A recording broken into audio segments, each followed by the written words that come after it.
One day, randomly, this kid told his teacher, "My grandma died." Oh my goodness, I'm so sorry to hear that. Well, that night, the teacher emails the mom. "I just wanted to say, I'm thinking of your family. Deborah was such a good woman. May she rest in peace." The mom reads it, and she freezes. Wait, what? Her mother-in-law wasn't dead. She was literally at bingo that night. A few minutes later, a different mom from school calls her. We're all gonna miss her so much. She was such an incredible woman. No, I'm sorry, there must be some sort of confusion. She's not dead. By the end of the night, half of the neighborhood is sending their condolences. Everyone thinks Grandma's gone. This one family even dropped off a casserole. She then confronts her kid. Hi, did you tell everyone that Grandma died?" "Yes." "Why?" "I don't actually know." The mom then calls her mother-in-law to warn her about this entire situation. "Oh, hi, sweetie. B27.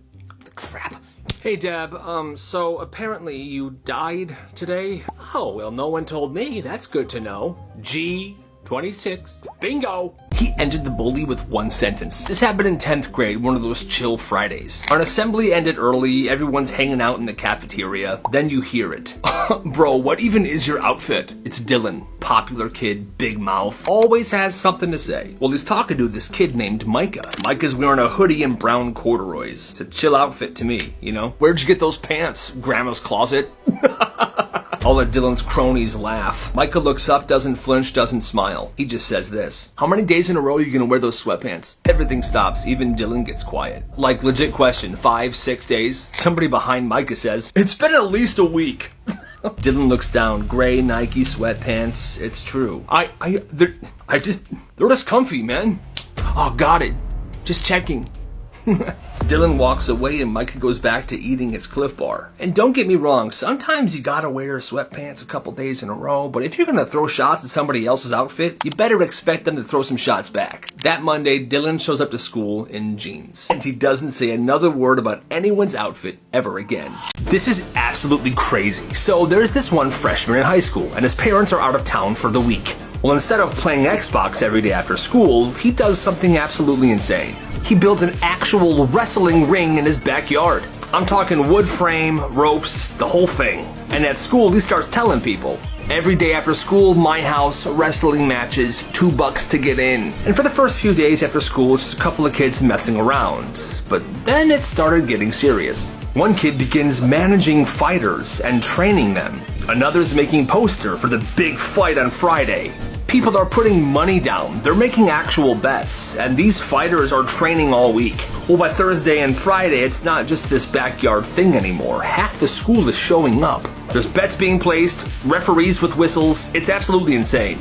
Well, finally Friday is the big fight, and it is beautiful. Until this kid's dad comes home and sees what's going on. "What the heck is going on here? Oh my God!" And the whole thing was shut down instantly. But those who went to that school never forgot the week of backyard wrestling. That's kind of crazy. This kid had terrible handwriting. Like, teachers would sigh whenever they saw his papers. Good Lord! So when this kid's class had to turn in a handwritten essay, he decided he was gonna actually try. I'm gonna actually try. So the night before it was due, he sat down. He had his pencil there, and he was ready to get to work. He took his time. If a word was sloppy, he erased it. And he did it again. Slowed the letters down. He was doing a really good job. The next day, he turned it in proud. It wasn't perfect, but it was way, way better than how he usually writes. Well, get this, the teacher looks at it and goes, whose handwriting is this? Mine. You proud of me? No, your handwriting has never looked like this. Somebody wrote this for you. Who did it? I promise you, I wrote it. No, you didn't. This is cheating. Cheating? No, it's handwriting. I worked hard to make my handwriting better. So now you're getting smart with me. All right, I'm writing you up. She drags him into the hallway. She's lecturing him about academic honesty. And he tries to say, "Listen, I practice. You told me to practice." She doesn't believe him. She calls home. The mom shows up. She knows how hard her son worked on this. She's furious. "Okay, so my son is in trouble because he tried? He worked on his handwriting and now he's getting written up? Are you out of your mind?" It doesn't make sense. The handwriting progress was too fast. That's the dumbest thing I've ever heard. They bring in the principal and they make this kid write a paragraph in front of them to prove that he actually did write this essay. He sits down, he writes it. It took him a long time, but he did it. It was the same improved handwriting. The principal looks at the teacher. "You owe him an apology." Teacher, red-faced, mumbling, "I'm sorry for accusing you." Sure. They left, he gets an A on the paper, and she never confronts him about anything ever again. After that year, she retired. Come here, idiot. Not you again. Every single day at lunch, this same bully would walk by this kid. He would slam his lunch tray down and laugh. Oops, my bad. I guess you're eating off the floor again. The kid would just pick it up. He would try not to cause a scene, but it kept happening every single day. Monday, Tuesday, Wednesday. Well, finally this kid had enough. He snapped. One day he showed up to lunch with a shiny metal lunchbox. It looked normal and nobody thought twice. But inside the lunchbox were 2 heavy bricks. The thing was heavy, but he was carrying it around like it was normal. So here comes the bully. He's smirking. Hey, let me help you with your new lunchbox, lunch boy. Oh, okay. And just like every other day, the bully smacks the lunchbox. But right as the bully's hand hits the lunchbox, the kid lets go right above the bully's foot. My toe! I think it's broken. Oops, my bad. And the bully's toe was broken, but it was his own fault. After that day, he did not mess with this kid ever again. Yeah, good. Yo, is anybody home? Oh look, cookies.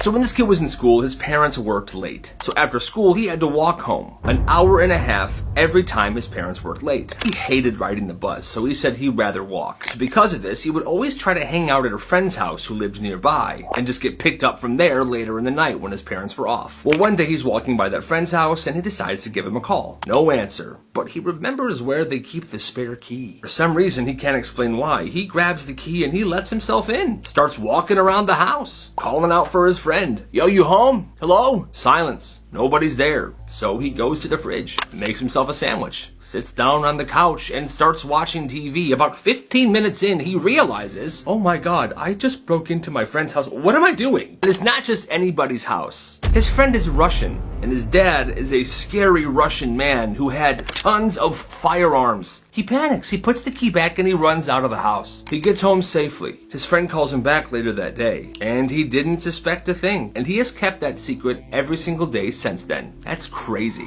You know, why is Tyler working in the hallway? Because democracy is brutal. So this one teacher had a rough week. The class was loud all week, no one listened to her, it was a total chaos week. Friday comes around, and instead of teaching, she says, clearly something's wrong with this class dynamic, so let's fix it. She pulls out a stack of paper slips, passes them around, and says, I want each of you to write down the name of the student that you think is holding back this class. Be honest. Kids start looking around. They're confused. And don't worry, this will be anonymous. They all write quietly. Slip by slip, she collects them, throws them into a box. Then she starts reading them out loud. Tyler, Tyler, Tyler, sometimes Emma, but mostly Tyler.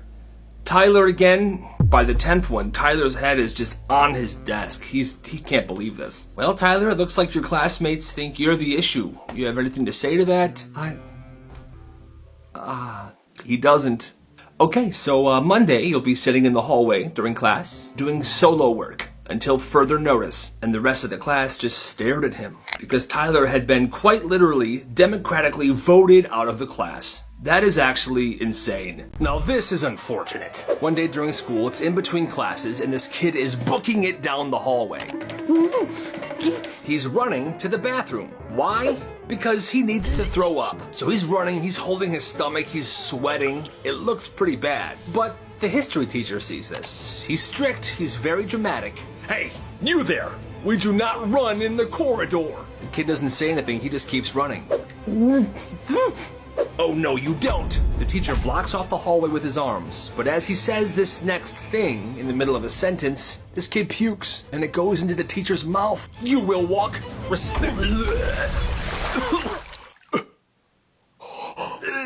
What? The teacher then pukes. The kid continues to go to the bathroom, and the entire hallway's watching like, yo, what the freaking heck just happened? Obviously, the kid never got in trouble for running because, well, he was feeling sick, but the history teacher's reputation was tainted permanently. That's insane.